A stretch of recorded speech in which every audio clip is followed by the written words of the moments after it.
in today with St. Nicholas, the beloved bishop whose generosity and devotion earned him the title of the original Santa Claus. Okay, so Rob, welcome.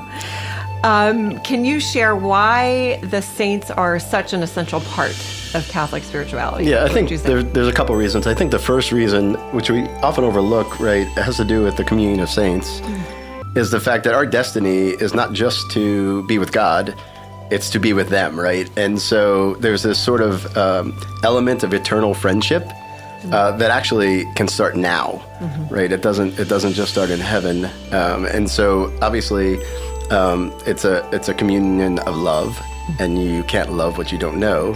And so getting to know these saints, I think, is a great gift. But also it's a sign of kind of redemption, right? Of sharing in redemption. And obviously the other sort of reason is just the example they provide, right? And I think sometimes this is why I like talking about this, is when we talk about saints as examples, we start to think about, oh, well, if I just try harder, I can be like this saint or that saint.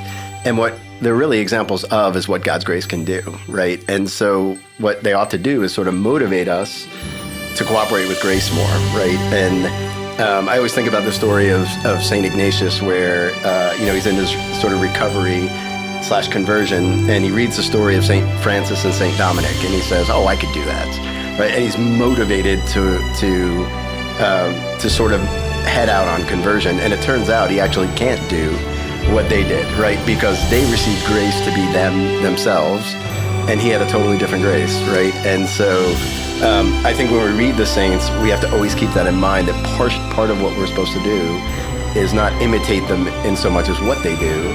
It's how they're let grace sort of take over and move them.